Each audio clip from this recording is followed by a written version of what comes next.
从空中俯瞰，中国大连湾犹如一轮弯月，被黄海的万顷碧波环抱。这是穿越大连市中心的南北向主干道，也是大连最繁忙的交通要道。早晨6点刚过，车流就开始密集起来。大连湾独特的弯月形空间结构，使南北两端仅5.1公里的距离，却要绕行数十公里长的 C 字湾。这也使得贯穿南北的道路常年拥堵，极大影响了市民的出行和经济的发展。那么，如何才能破解这瓶颈之痛呢？大连湾海底隧道作业现场，一头钢铁巨兽正在向岩壁轰然挺进。它就像来自异世界的机甲兽，所到之处土崩瓦解，石破天惊。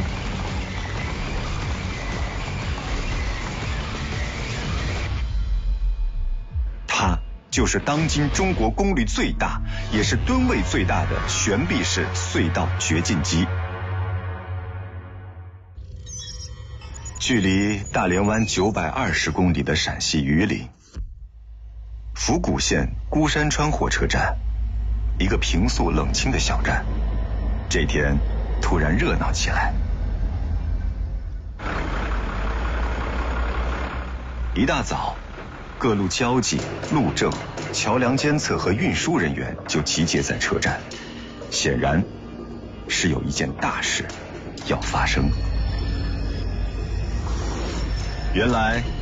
小站来了一个庞然大物，它重约300吨，相当于5节高铁车厢的重量总和。它就是中国西电东送工程的核心部件——换流变压器。它将被送往23公里外的陕北换流站。但这看似近在咫尺的23公里，却注定是一段不平凡的旅程。因为从火车站到换流站，要经过22座桥和2个隧道。桥梁限重120吨，而变压器自重300吨，显然难以通过桥梁。其次，隧道净高5.6米，而变压器高4.8米，加上运输车至少达到6米，超过了隧道限高。还有，运输途中变压器不能有丝毫磕碰，且左右倾斜角必须小于15度。那么，什么装备才能完成这看似不可能完成的运输任务呢？它身长近100米，自重300吨，由牵引车、前液压板车、桥架、后液压板车和顶推车5部分组成，共有312个车轮。它就是被誉为特种运输神器的乔氏梁运输车。从陕西榆林南下1200公里，来到江苏南通，一座庞然大屋刚刚被制造完成。它长51米，宽41米，高39米，重量接近3000吨。它就是海上风电至关重要的核心部件——升压站。它即将被运往300公里外的海上风电场，开始长达30年的海上服役生涯。现在人们面临的问题是，如何将这座相当于2节高铁车厢长度、15层楼高度的升压站搬运到驳船上。从制造场地到岸边驳船，虽然只有100米之遥，却不仅路面凹凸不平，还面临2次90度转弯。而升压站体量庞大且造价高昂，搬运途中一旦发生倾斜，则可能面临倾覆之灾。那么，什么装备才能完成这个超难的搬运任务呢？由多个模块单元车自由组合而成，可承载重量超10000吨的大型货物，完成前行、后退、绕行、卸行等多种行驶动作，以及360度原地转向。它就是中国人自主研制的特种运输装备——自行式液压模块运输车。距离江苏南通190公里的杭州湾，中午12点，远道而来的布鲁塞尔快航缓缓靠港。这艘体型巨大的集装箱轮，长368米，宽51米，几乎有3个标准足球场大小。在未来的24小时内，将有超4300只集装箱要在港口完成装卸。体积相当于一辆小巴士的20尺标准集装箱，被桥吊从船上吊到50米空中，由 AGV 无人引导小车运输至集装箱堆场，再由门式起重机吊装到集装箱卡车上运往目的地。繁忙的码头空无一人，唯有鳞次栉比的港口机械在忙碌不停。水深17.5米，码头岸线2350米，7个深水泊位可容纳7艘10万吨级巨轮同时进出港，26台桥吊，119台轨道吊，135台 AGV 全天24小时满负荷运转，年吞吐量630万标准集装箱，平均每天约1.7万箱。它就是当今世界上单体最大，也是综合自动化程度最高的码头——上海洋山4期自动化码头。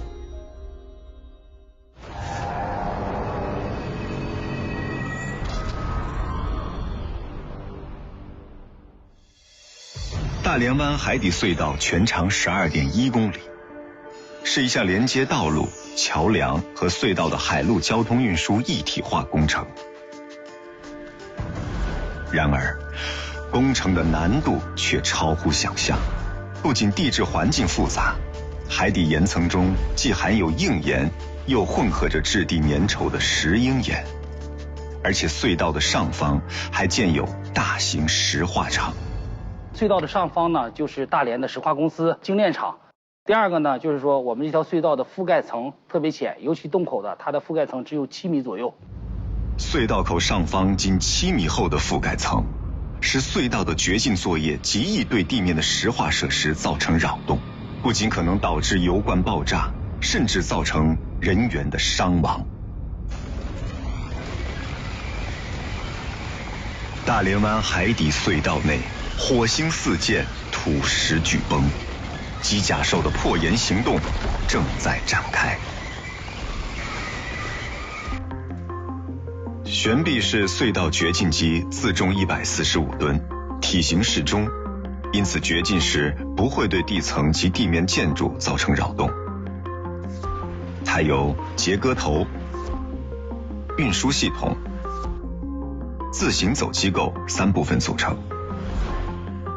截割头负责凿岩破岩，最大截割范围52平方米，掘进时可向岩壁施加每平方厘米1.5吨的力量。运输系统负责将碎石渣土铲到铲板上，通过向心旋转的星盘输送到掘进机尾部。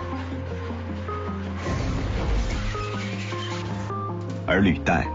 则使掘进机能在狭小空间内行走移动，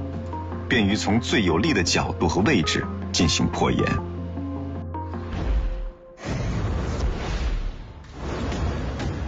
截割头无疑是悬臂式掘进机最为吸睛之处。如果将掘进机比作力大无比的机甲兽，那么布满锐利节齿的节割头就是它的金刚獠牙，上下啃噬，以千钧之力破岩碎石。节割头采用特殊的合金钢打造，每个段位上排有密度不等的节齿，中心区域排布密集，边缘区域则排布宽松。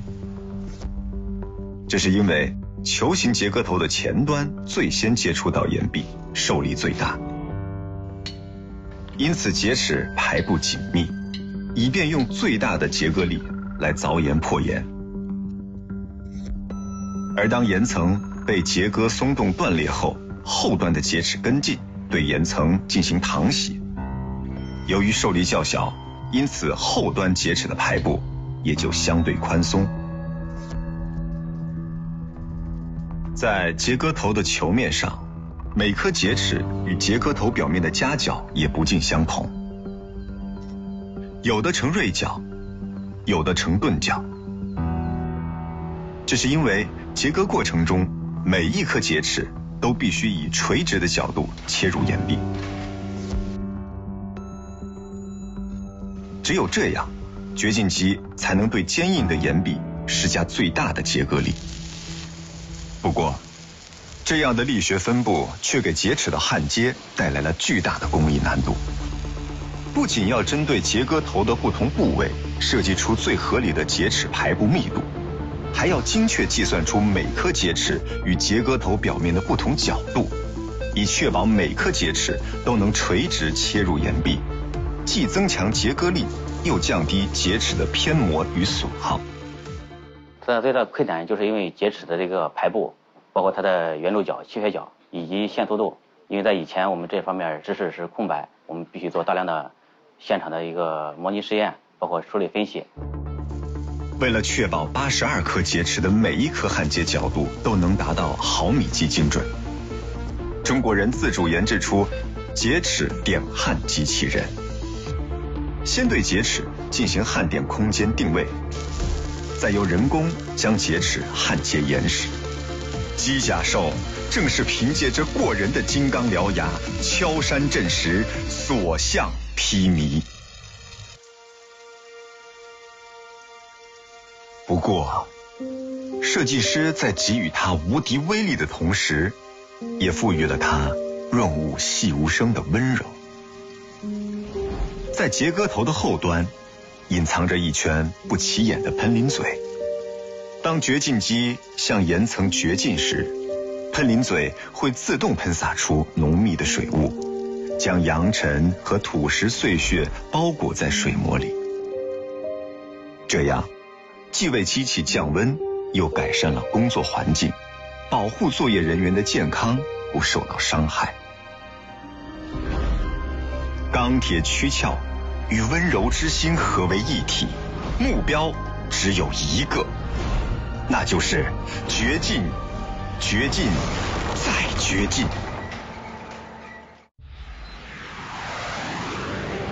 中国经济的迅猛发展，催生了能源石化、道路桥梁、航天航空等产业对特种运输的巨大需求。尤其随着中国加大对海上风电的开发力度，大型升压站的运输变得刻不容缓。为了方便水陆运输，升压站一般采取临水而建的制造法，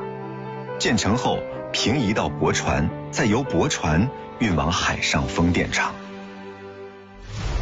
升压站体积庞大，结构复杂，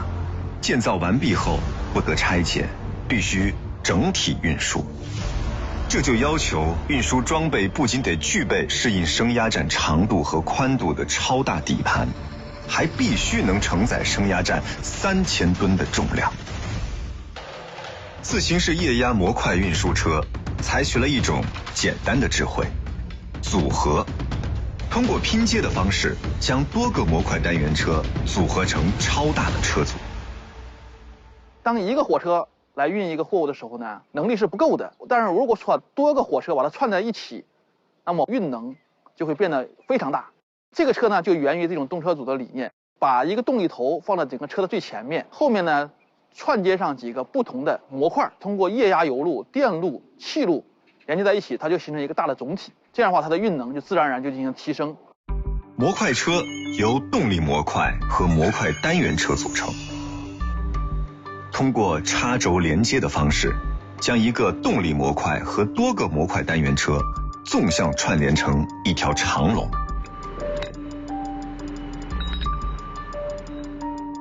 动力模块相当于龙首，向整车提供动力和下达运行指令，而模块单元车则相当于龙身，严格执行龙首的指令，完成相应的行驶动作。长龙满足了升压站对长度的要求，但是宽度问题又如何解决呢？当我们一个人挑扁担的时候，这个人的抬升能力呢是有限的。当我们要抬一个更大的货物的时候呢，我们可能要集聚更多的人力，那我们就用一抬轿子的模式，4个人或者8个人来共同抬一个轿子，这样的话我们就可以把整个运输能力进行大幅的提升。正是基于抬轿子的理念，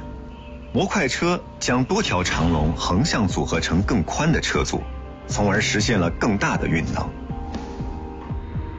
如果把纵向并车比作串联，那么横向并车就是并联，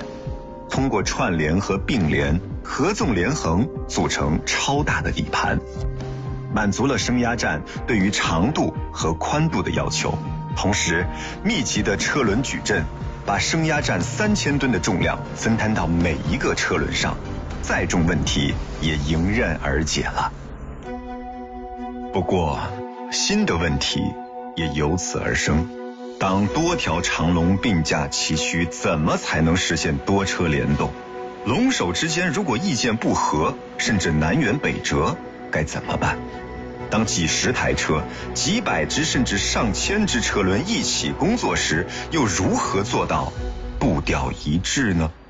如果你不同步的话，它会导致货物在车体上会出现一个移位，甚至是货物直接损坏、撕裂了。最糟糕的情况下，它会导致我的货物直接从2个车之间掉下来了。完成并车后，操作员会指定其中一个动力模块充任主脑，指挥所有的车组统一行动。不管你多少台车，它的数据实时共享、实时交换，最后有一个来决定，是只用一个遥控器操作，发出来指令，其他的按照我这个指令来去配合，不存在说数据之间存在打架呀，或者是数据的冲突。升压站的平移即将开始，但此刻它仍面临着的一个问题是，首先得把3000吨重的升压站装上模块车。那么如何完成这个超乎想象的装车任务呢？秘密就隐藏在车架与轮轴之间那一个个液压悬架上。悬架具有上下调节功能，能在液压油缸的驱动下自主升降，从而使车架拥有70厘米的上下调节范围，最高可升到1.85米，最低降到1.15米。这样，模块车就能通过降低身高，让自己钻到升压站的肚子底下了。通过顶升的方式将升压站驮起来，待运送到指定位置后，液压悬架再下降，把升压站放下来。由此，装卸车难题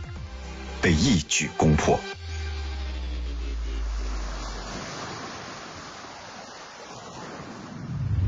上海洋山4期自动化码头，布鲁塞尔快航靠港后，首先迎接它的是矗立在岸边的桥吊。桥吊全称岸边桥式集装箱起重机，简称岸桥。单个桥吊高约89米，重2400吨，被誉为码头装卸金刚。眼下它的任务是在24小时内将船上超过4300只集装箱卸到码头上，同时将数千只其他集装箱装到船上。这意味着平均每分钟要装卸6只集装箱，平均每10秒装卸一只。对于体型硕大的装卸金刚来说，如何在最短的时间内快速抓取数10吨重的集装箱，并提升到50米空中，再将集装箱平稳而精准地放置到 AGV 车上，这无疑是一项重大的考验。就在数月前，距离洋山港数10公里远的上海长兴岛港机制造基地，一批崭新的桥吊展开了调试工作。他们是最后一批投入洋山自动化码头的装卸金刚。不过，刚刚下线的金刚还只是一具具沉睡的钢铁躯壳，既不会动弹，也不懂得指令。要想让他们适应自动化码头繁重的工作，就要给钢铁躯壳注入灵魂，也就是赋予他们 App 功能。工程师必须对每一项功能指标都进行调试，通过对实验用集装箱的重复抓提，检测吊具能否顺畅起落并滑行至规定位置，连接吊具的柔性钢索能否收缩自如，各个机构是否灵活，对系统指令能否快速做出反应。因为每一项功能指标都将决定桥吊能否胜任未来在洋山的繁重装卸任务。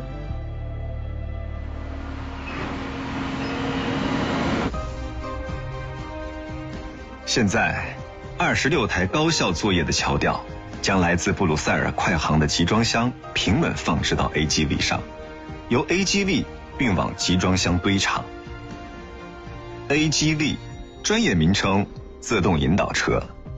具有电磁或光学自动导引装置，依靠外部传感实现机器人本体的导航定位功能，也就是我在哪儿，并具备执行既定调度任务的功能，也就是我要做什么，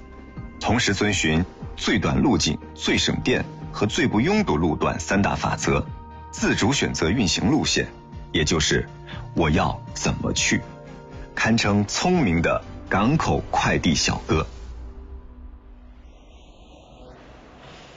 前不久，就在上海长兴岛 AGV 制造基地，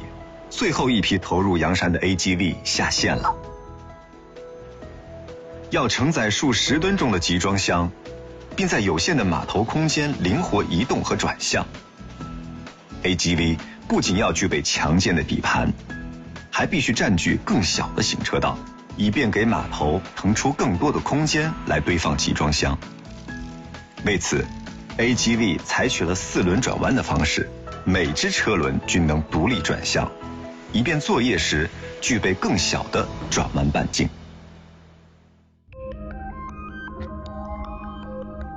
下线后的 AGV 首先要在试验场完成定位导航测试。洋山港的 AGV 采用业界广泛使用的磁钉定位导航。磁钉既是信号传感器，也是位置感应器。测试的目的是验证 AGV 对预埋在地面下的磁钉能否实时感应，并迅速做出反响，完成前行、倒退、绕行、转向等多种行驶动作。除了磁钉感应外， AGV 还装有激光雷达，避免在运输途中发生堵车和撞车事故。上海洋山4期自动化码头，布鲁塞尔快航的装卸船作业正在火热进行中。借助预埋在港区地面下的61483颗磁钉以及自身的激光雷达，135辆 AGV 有条不紊地运行着，将集装箱快速送往指定的堆场。集装箱抵达堆场后，该轮到轨道吊大显身手了。轨道吊又称门式起重机，负责堆场与场外集装箱卡车之间集装箱的起重堆叠和装卸车任务。它与桥吊和 AGV 被并称为港口机械三大件。就在不久前，距离洋山港180公里的江苏南通港机制造基地接到了洋山最后一批轨道吊的单机测试任务。钢索伸缩，吊具升降，装有配重块的实验用箱体被轨道吊精准地抓放、起落、移动，数十次、上百次的重复运动，每一次的数据都被调试工程师详细记录，以便对参数进行微调，并最终固化，确保轨道吊在未来洋山港的几千万次重复作业中能够安全可靠、稳定如初。正是仰赖港口机械三大件天衣无缝的通力协作，上海洋山4期自动化码头的作业效率得以大幅提升。我们每天有5万部外籍卡要进场，从上海到北京的长度，周而复始。水路上面，我们每天都要下来14万个标准的集装箱，相当于上海大厦有600栋。如果不解决这个问题，会造成整个上海进长江航道的阻塞。说得更大一点，某一个节点造成堵塞以后，全球所有节点都会造成一个蝴蝶效应，影响是非常大的。落日余晖中，一辆又一辆集装箱卡车频繁往返于洋山港，源源不断地将货物运往内地和世界各国，川流不息。而以最高效的方式将远道而来的集装箱交付给集装箱卡车，正是上海洋山4期自动化码头的终极使命。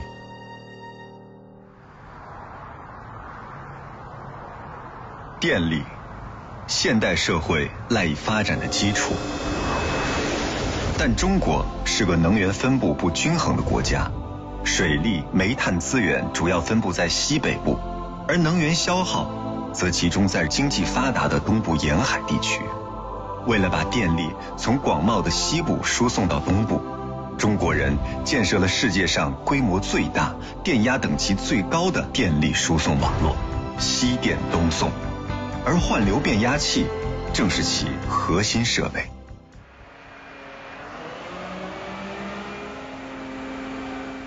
陕西榆林府谷县，换流变压器已被平移到桥式粮车上，整装待发。上午10点，桥式粮车拖着变压器小心翼翼地驶出火车站，朝着换流站的方向缓缓而行。然而驶离车站不过几百米，前方就出现一座桥梁，第一道难关横亘眼前，而这还只是途中22座桥梁中的第1座。干驾驶员的差不多接近20年了，主要是这边的桥梁比较多，这个车主比较重，心里有一个担心的。变压器和桥式粮车相加，总重量超过500吨，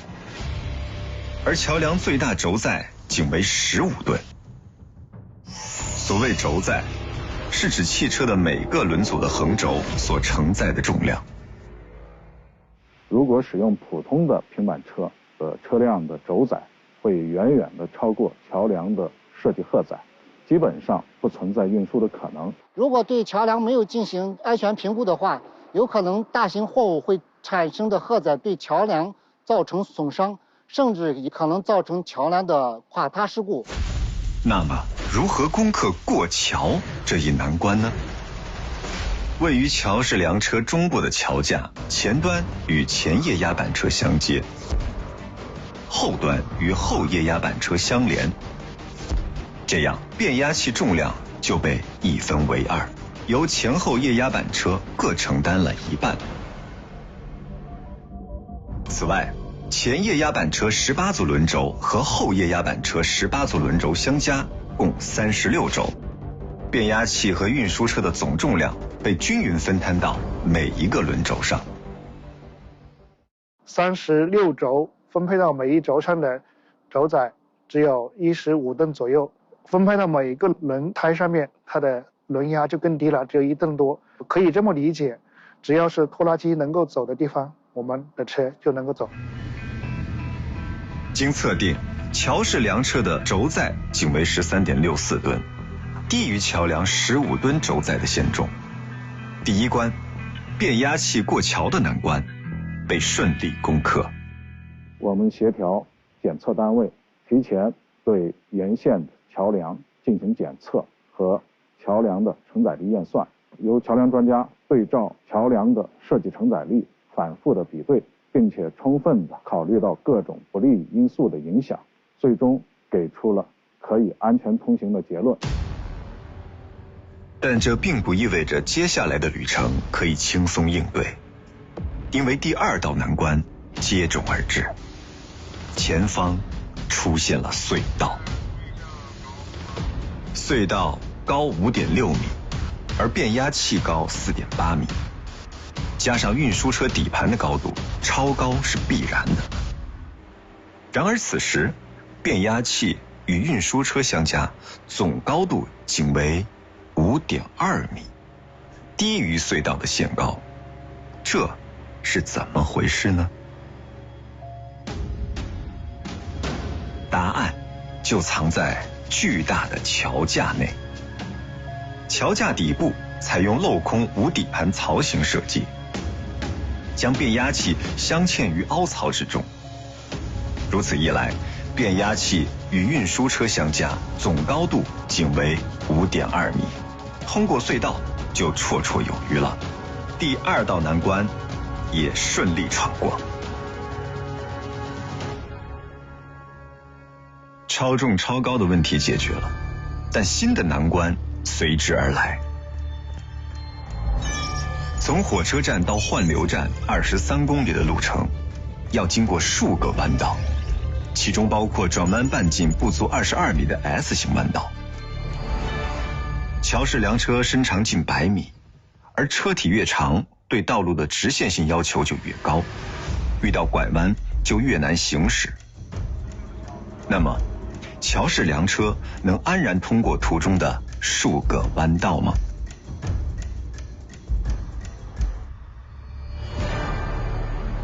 在乔氏梁和前后液压板车的连接处，各有一个液压转向装置，它能控制桥架做360度的自由摆动。这一设计巧妙地将乔氏梁车刚性的100米身长转变为可转折的柔性3节段，加大了转弯半径。而车底部的液压转向系统也通过调控轮轴的运动方向，使车轮能完成前行、倒行、直行或绕行，从而使驮有变压器的乔氏梁车经过 S 型弯道成为现实。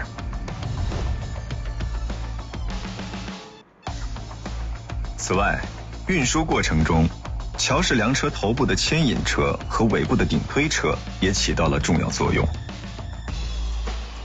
牵引车负责拖动100米身长的乔氏梁车负重前行，而顶推车则起到上坡时向前顶推，下坡时往后拖拽的作用。由此，变压器过桥、进隧道和过 S 弯道3大难关被全数攻破。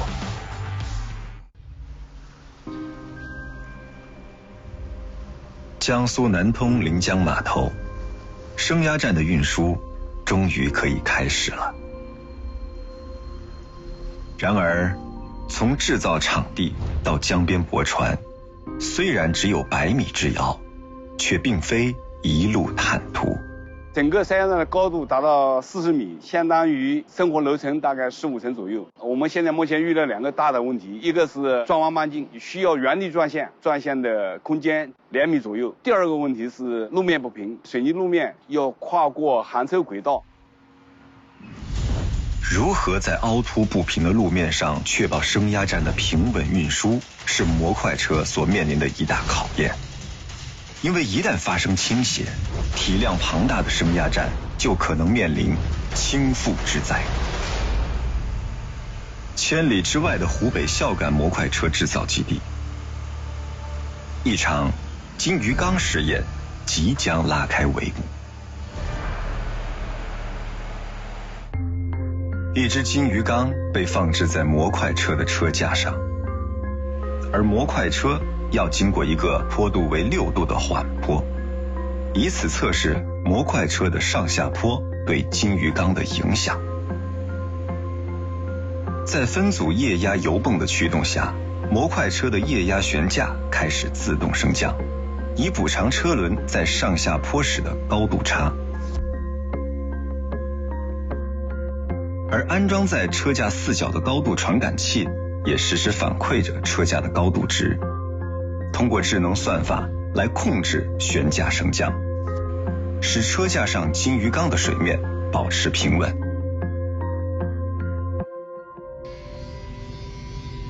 正是借助模块车的液压悬架升降系统，升压站的运输才得以平稳进行。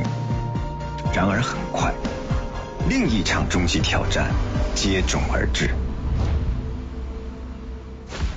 100米距离内，升压站必须完成2次90度转弯，且转向空间只有2米。这意味着15层楼高的庞然大物必须原地转向并保持平稳，而一旦倾斜角度超过的6度，就会导致庞然大物倾覆。那么，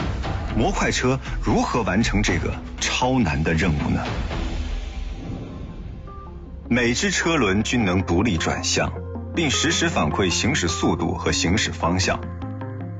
同时，由计算机软件控制系统操控所有的模块车，协同完成多种复杂的行驶动作。这使得升压站在有限空间内的原地转向成为可能。此时，升压站的90度转向正在进入最关键的一刻。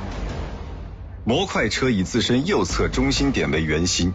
计算机控制系统根据每一只车轮与圆心的不同半径，控制所有的车轮以不同的角度和速度缓慢而准确地进行转向。368只车轮齐心协力，用时7分钟，升压站的90度原地转向终于漂亮完成了。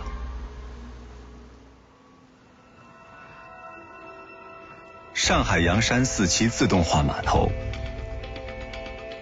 布鲁塞尔快航的装卸船任务已完成过半，桥吊连续作业通宵达旦。接下来，他们还将继续工作。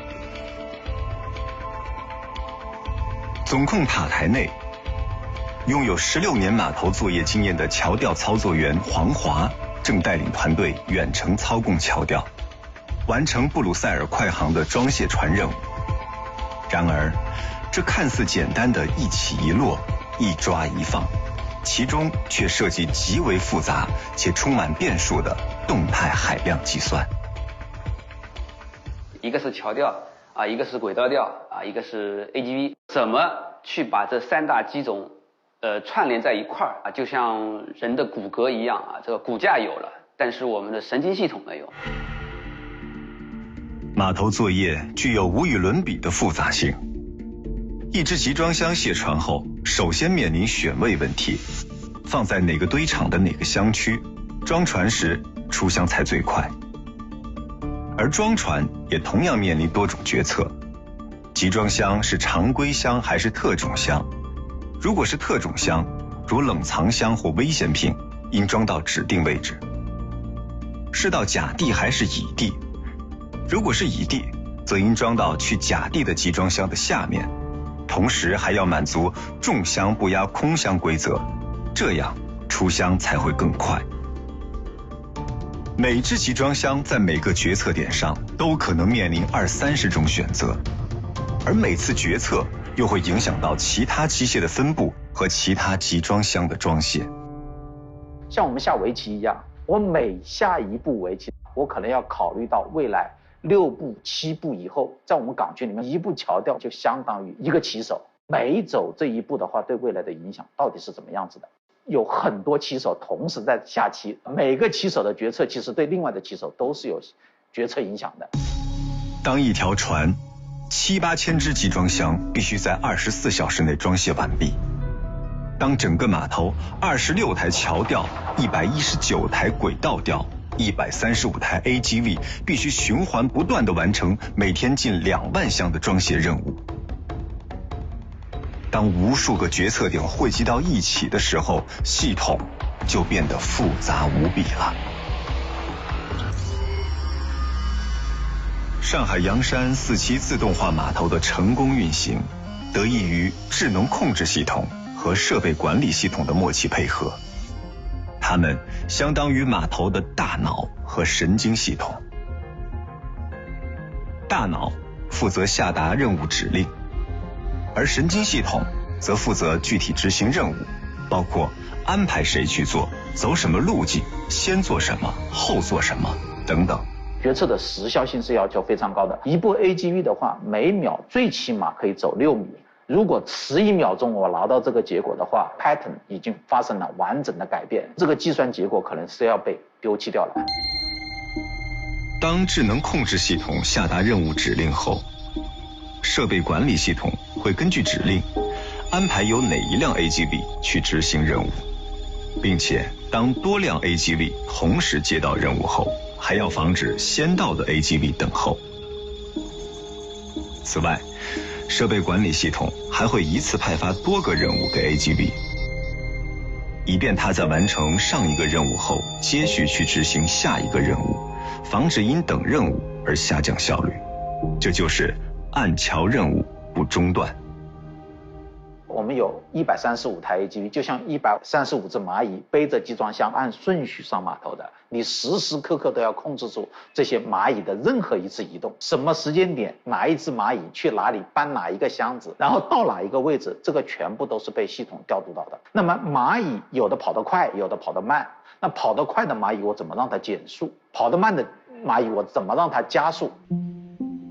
途中如果发生故障或停电， AGV 会自动锁死，而设备管理系统会立刻给锁死的 AGV 划定故障区域，并通知其他 AGV 绕行，避免发生拥堵和撞车事故。每一个决策点上都是一系列的排列和组合。智能控制系统和设备管理系统就是解决排列组合中的智能计算问题。最终的目的是选择合适的机械，去合适的地方完成合适的工作，最终达到效率和成本的最优化。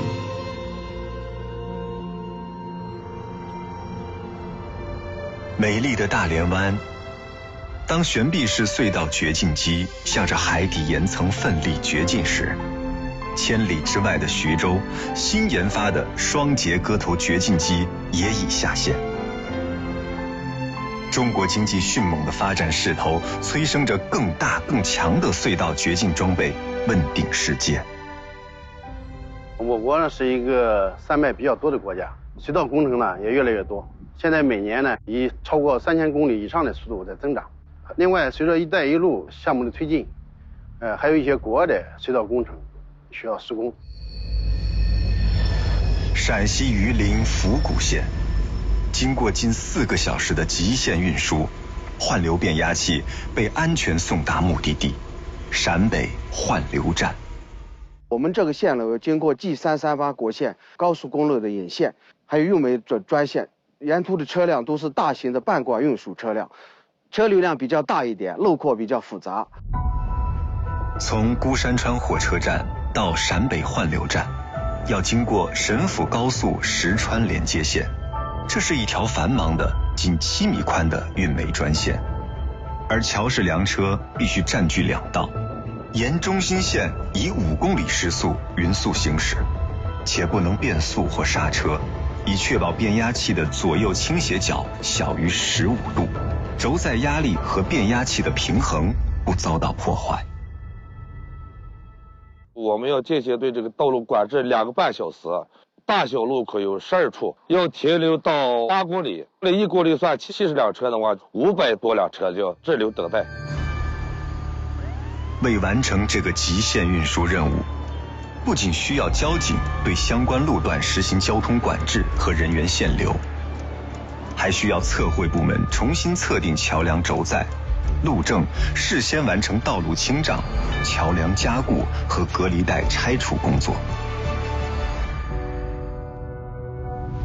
因此，超大超重特种运输并不仅仅只是单纯的运输任务，而是一项艰巨复杂的系统工程。江苏南通临江码头升压站已经安全平移到了驳船上，正驶向300公里外的海上风电场，去开启长达30年的海上服役生涯。上海洋山4期自动化码头，布鲁塞尔快航也在24小时计划时间内完成了装卸任务，于第2天中午12点起航离港，准备驶往下一个目的地。而这只是中国交通运输领域的冰山一角，更先进、更强大的装备正在不断被制造。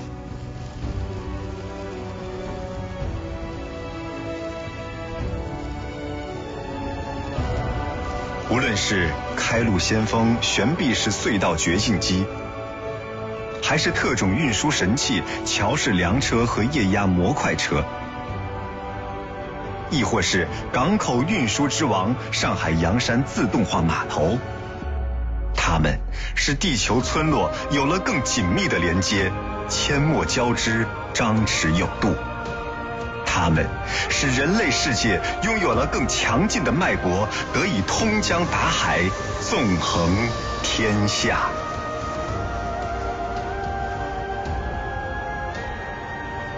经常出差，一年大概有200天在外面。现在已经15岁了。小的时候回去想抱他，哎呀，看一看，愣半天，愣神儿，才要开始让我抱。孩子9月份上初2，小时候基本上是我妈妈带，后来读了幼儿园过来呢，是我爱人带，基本上没什么管过。他经常说我是个不太靠谱的老爸，把我跟我老婆的微信的备注我老婆的备注是太靠谱我是太不靠谱。他平时喜欢打游戏，反正我很多东西看不懂，但是他喜欢看，我就愿意陪着他看。我们有一个同学会，都会交流他们这几年以来发展的怎么样，挣了多少钱，又买了什么车，换了什么房子。我说羡慕，其实也是很羡慕，但是人各有志，他挣他的钱，我上我的班，我完成我的事业。既然选择了这个行业，就无怨无悔嘛。我是一名退伍军人，我们不能当逃兵。